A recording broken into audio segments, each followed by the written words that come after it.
We spend a lot of time chasing success. We pursue goals, climb ladders, check boxes.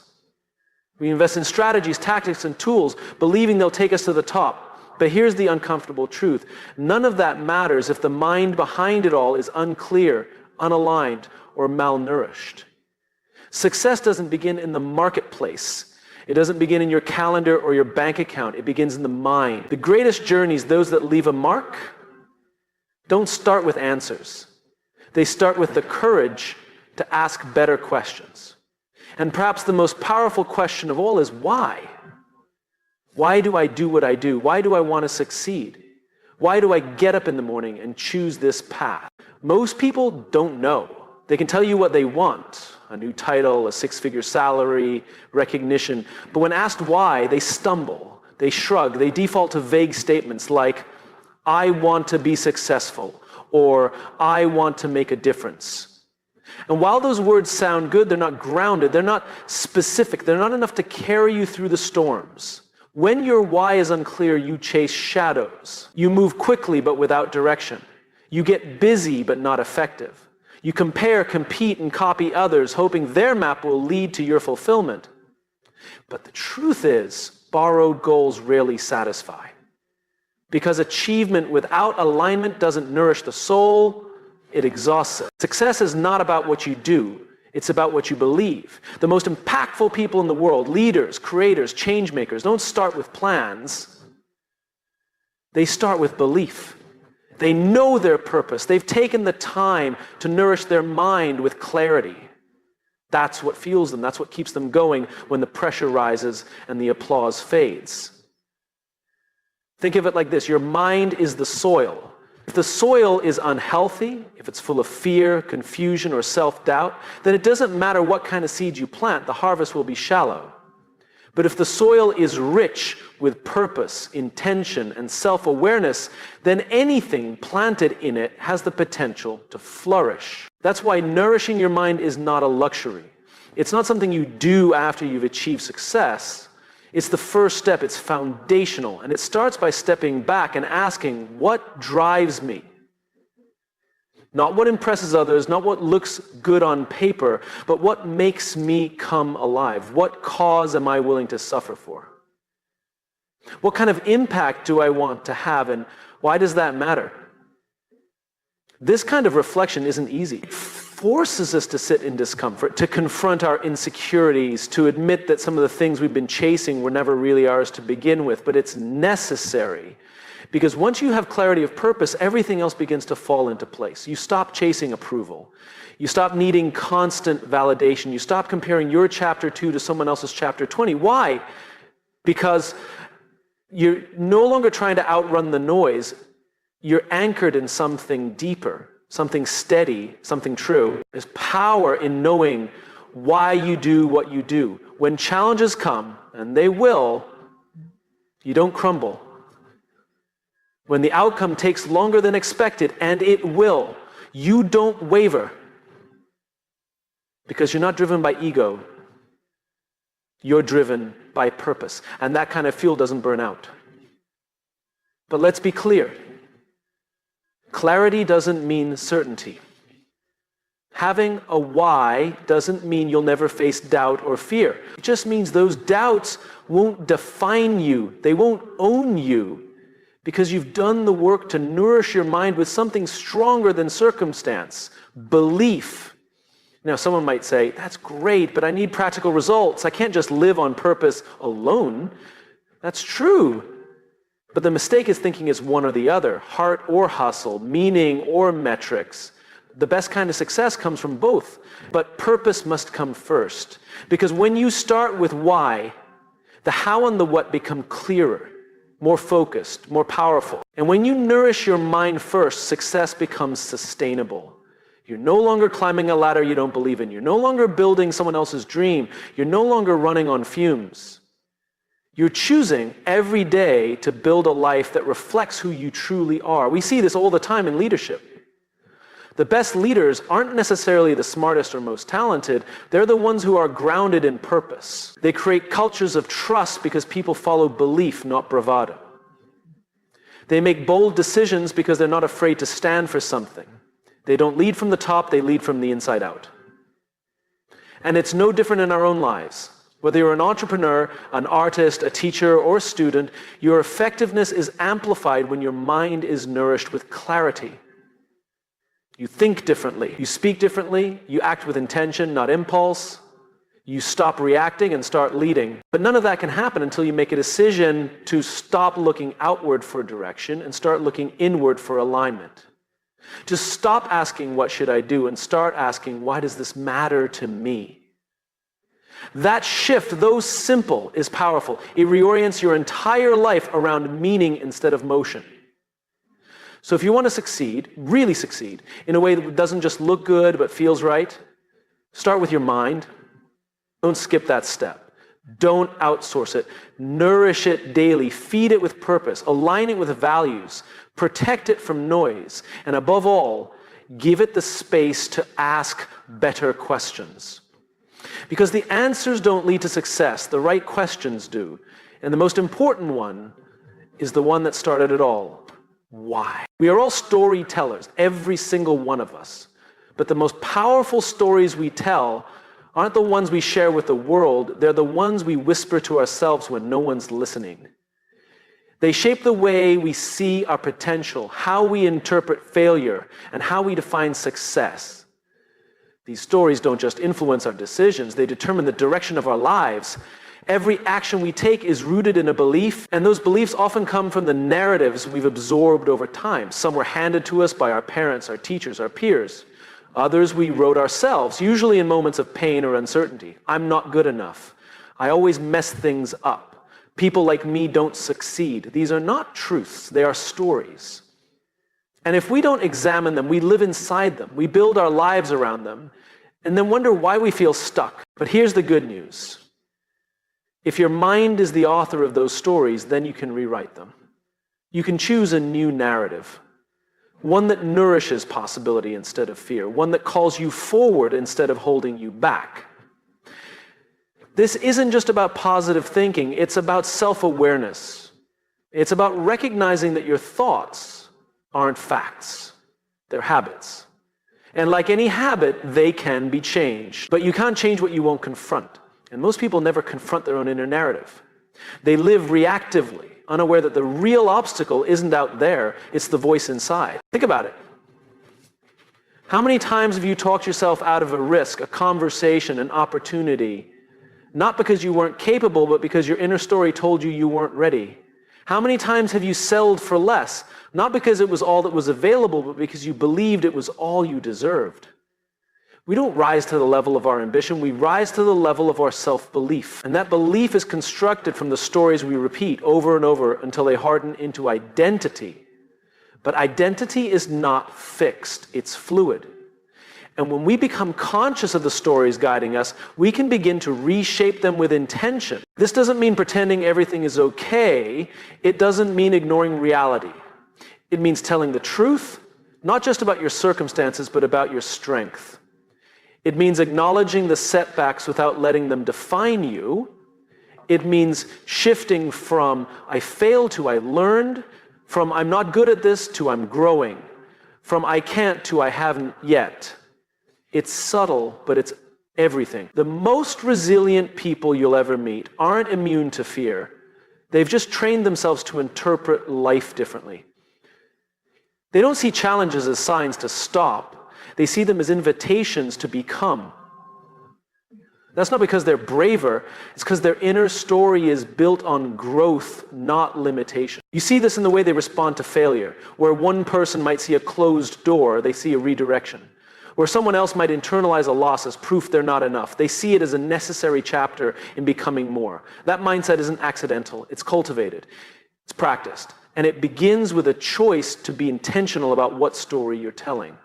There's something powerful about realizing that your mind is always listening. The words you speak to yourself are shaping the neural pathways of your brain. Every time you repeat a belief, whether empowering or destructive, you're reinforcing a mental pattern that becomes easier to follow next time. That's how stories become self-fulfilling prophecies. You act in alignment with the narrative you believe. So if you tell yourself you're a procrastinator, you'll act like one. If you tell yourself you're unlucky, you'll look for evidence that supports that belief. But if you begin telling yourself that you're capable of showing up, of learning, of growing, then you begin to build a different kind of life, one grounded in possibility rather than fear.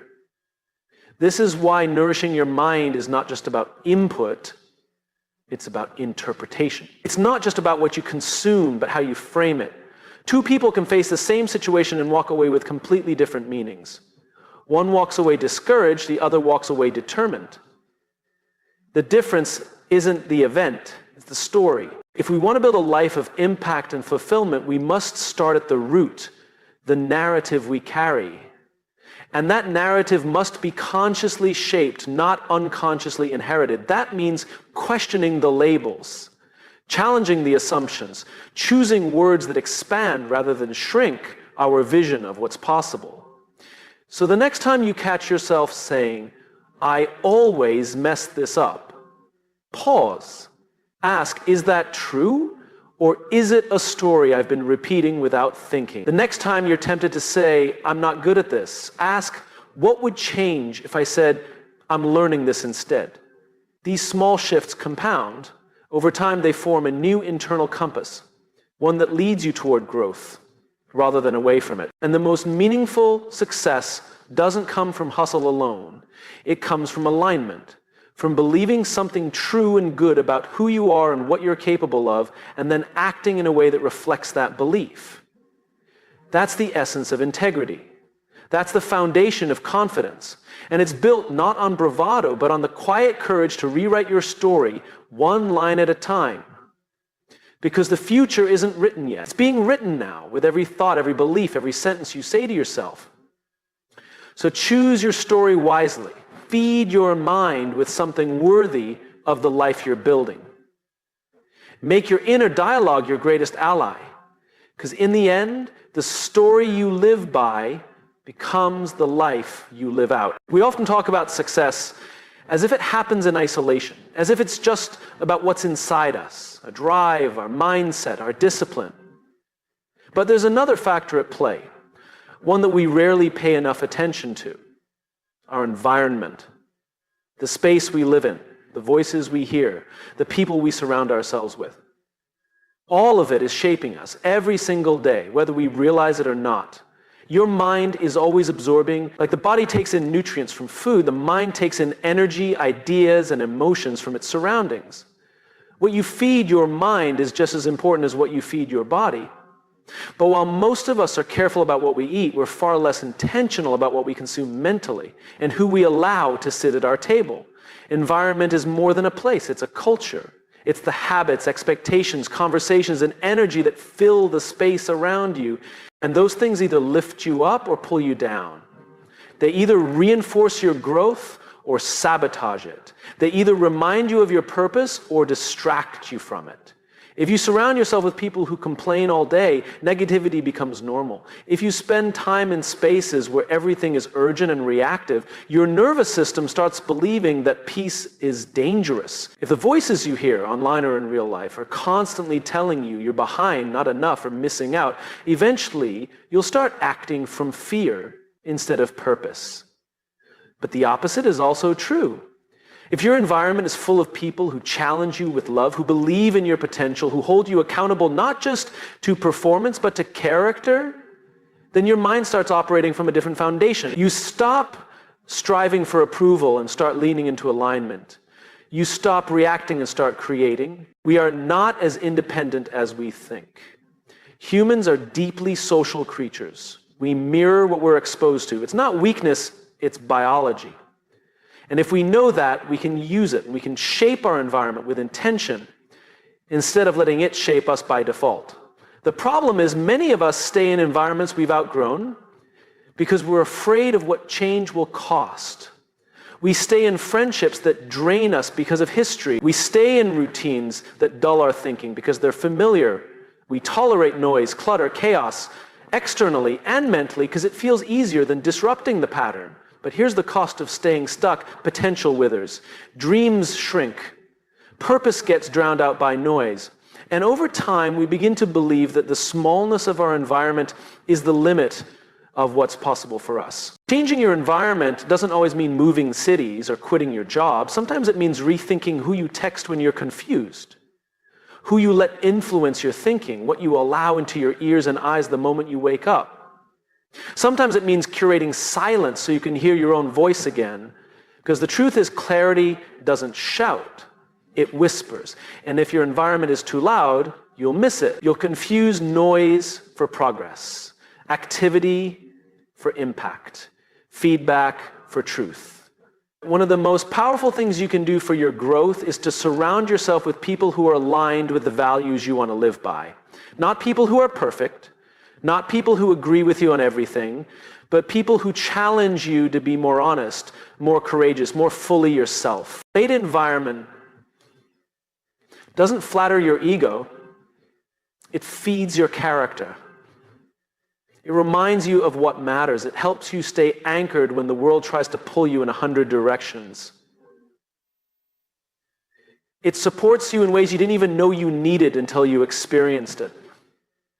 And this isn't just about people, it's also about habits, systems, the space you live in, the books on your shelf, the way your phone is set up, the way you start your morning. Every small thing is a signal. Every signal sends a message to your brain about what's important, what's urgent, and what's possible. So ask yourself, what kind of environment does the best version of me need in order to thrive? What kind of space would support my creativity, my discipline, my peace? What kind of relationships would fuel my courage instead of my anxiety? What kind of mental inputs, content, conversations, influences would nourish me instead of distract me? These are not small questions. They are the foundation of how your mind is formed, because no matter how motivated or smart you are, your environment will either reinforce the best in you or pull you back into old stories. If you want lasting success, you must build a world around you that is congruent with where you're going, not just where you've been. And sometimes this means letting go. Letting go of what's comfortable but misaligned, letting go of relationships that depend on your silence, letting go of noise that masquerades as inspiration but really just feeds your insecurity. It's not easy, it's rarely convenient, but it's necessary if you want to grow with intention. The best athletes, thinkers, leaders, they don't just train harder. They build environments that make focus inevitable, that make discipline natural, that make growth the path of least resistance. Not because they're better than anyone else, but because they understand the simple truth. Your mind becomes what it's most exposed to. So choose carefully. Protect your space like your future depends on it, because it does. Curate your circle. Edit your inputs. Design your routines. Create a rhythm in your life that supports not just achievement, but alignment. You don't rise to the level of your goals. You fall to the level of your systems. And your environment is the system that holds it all together. If you want to nourish your mind, don't just change your thoughts. Change what surrounds your thoughts. Change the soil. Because no matter how powerful the seed, it cannot grow in toxic ground. Your environment is not neutral. It's either feeding your growth or feeding your fear. It's either expanding your vision or narrowing it. So take responsibility for it. Take inventory of it and make the brave decision to create a space internally and externally that aligns with the kind of life you're here to build. Most people think of freedom as doing whatever you want, waking up late, skipping structure, following every impulse. They see discipline as the opposite of freedom, rigid, restrictive, maybe even a little oppressive. But real freedom doesn't come from escape. It comes from mastery. It's not about doing whatever you feel like. It's about doing what truly matters, even when you don't feel like it. And that takes discipline, not as punishment, but as power. We live in a world of instant gratification. Everything is available on demand. We can swipe for entertainment, tap for food, scroll for dopamine. And while technology has brought convenience, it's also trained our brains to avoid discomfort. We want results without resistance, progress without patience, growth without grit. But life doesn't work like that. Not if you want anything that lasts. Mental discipline is the ability to choose long-term alignment over short-term relief. It's the muscle that allows you to act on your values instead of your mood. And like any muscle, it's built through repetition, through small, quiet, daily choices that no one sees but that shape everything. When we think about success, we often focus on goals. But goals are just destinations. Discipline is the vehicle that gets us there. Without it, intentions remain wishes. Plans stay on paper. Dreams stay in our heads. Discipline bridges the gap between what you want and who you're willing to become to get there. And yet we resist it. Why? Because discipline demands discomfort. It requires us to say no when we want to say yes. It forces us to confront our own excuses. It holds up a mirror and says, are you serious about this or are you just interested? Truth is, we all crave freedom. But we often chase the version that feels good now and costs us later. We sleep in instead of showing up. We procrastinate instead of preparing. We scroll instead of studying. And slowly, without noticing, we give away our freedom, piece by piece, to our impulses. We let our habits become cages, but mental discipline reverses that process. It reclaims your freedom by making you the author of your actions, not a slave to your urges. It says, I don't need to feel ready. I choose to show up anyway. That mindset, that ability to act in service of what you care about rather than what feels easy, is one of the most powerful things you can cultivate. It's not about being harsh with yourself. It's not about perfection or punishment. True discipline is rooted in love. Love for your future self, love for your potential, love for the people depending on you to bring your best to the table. When you love something deeply, you protect it with discipline. You don't let distraction steal from it. You don't let convenience weaken it. And this matters not just in big moments, but in the everyday. The way you do small things becomes the way you do everything. How you show up to the things that don't matter shapes your capacity for the things that do. Discipline is forged in ordinary moments. When you follow through on your promises, when you hold the boundary, when you keep going even when motivation fades. That's another key truth. Discipline outlasts motivation. Motivation is a spark. Discipline is the firewood. You can't rely on being inspired every day. Some days you won't feel like it. You'll be tired, discouraged, distracted. But discipline doesn't ask how you feel. It asks what matters most, and then it leads you there. Mental discipline is not about control for control's sake. It's about alignment. It's about making sure your actions are consistent with your values, your purpose, your why. Without that consistency, you'll be pulled in 100 directions. You'll say yes to too many things. You'll live reactively instead of intentionally, and eventually you'll lose the sense of agency that creates real confidence. People often talk about confidence as something you either have or don't, but confidence is not a trait. It's a result. It's what you build when you keep your word to yourself, when you do what you said you'd do, especially when it's hard. Every time you follow through, your brain learns, I can trust myself. That trust is the foundation of unshakable confidence. And it's earned through discipline. One of the greatest forms of mental freedom is peace. Not the kind that comes from quiet rooms and spa days, but the kind that comes from knowing you're in integrity with your values, that you're not hiding from yourself, that you're not making excuses, that you're doing the work even when it's hard. That kind of peace is priceless.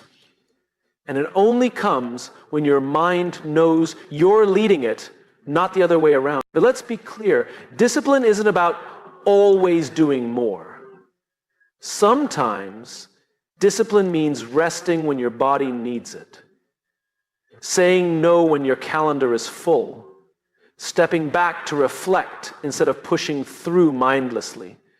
Discipline is not rigidity, it's clarity, and clarity gives you the freedom to act on what matters instead of reacting to everything that doesn't. We've been taught that freedom is the absence of structure. But in truth, freedom thrives within structure. Just like music needs rhythm, just like great art needs form, your life needs systems that support your highest values. Discipline builds those systems. And once they're in place, you don't have to waste energy deciding every day. You just do what matters. You flow instead of forcing. You create instead of coping. So if you want to be free, truly free, don't run from discipline. Embrace it, build it, practice it. Not because you have to, but because you believe your life is worth showing up for fully.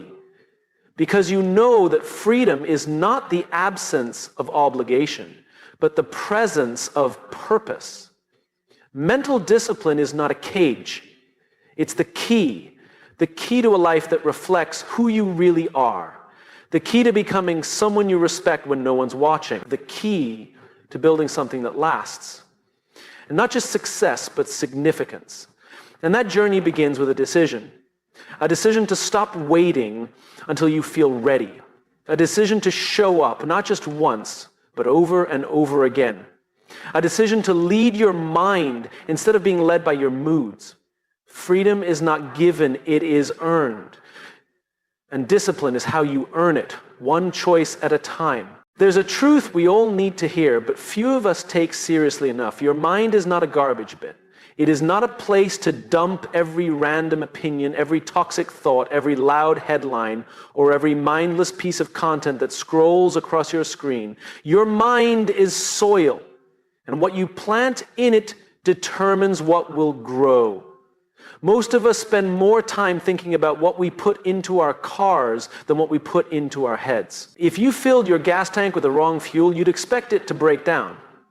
But we flood our minds daily with anxiety, comparison, outrage, and distraction, and then wonder why we feel stuck, exhausted, and uninspired.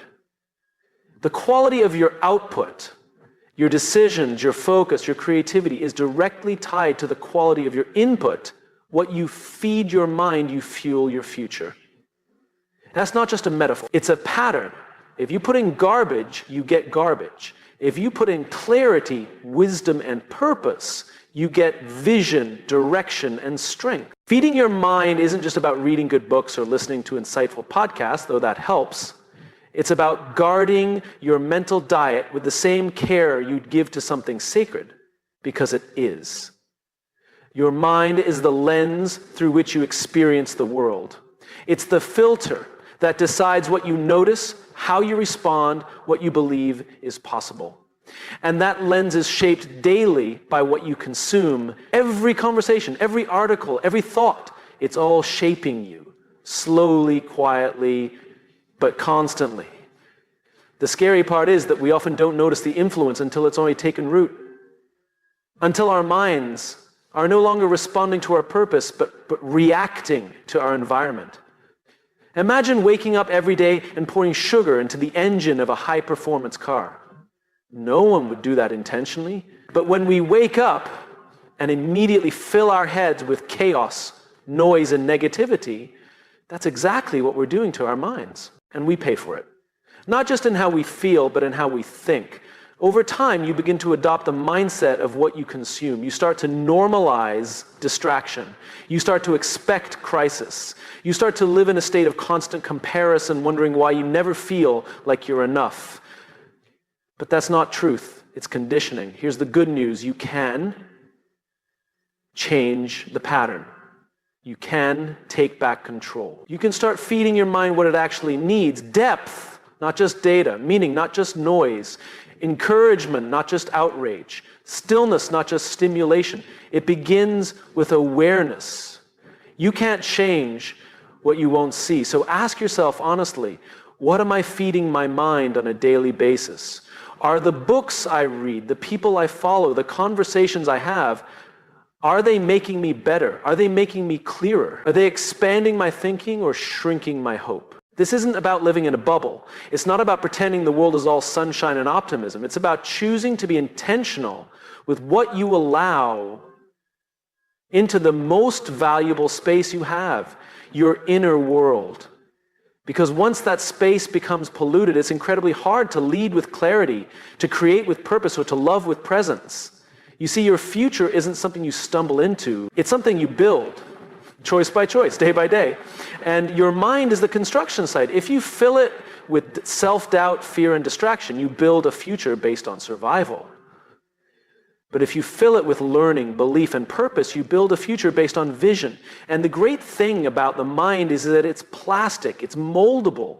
Neuroplasticity means you can actually rewire how you think. You can build new patterns. But it doesn't happen by accident.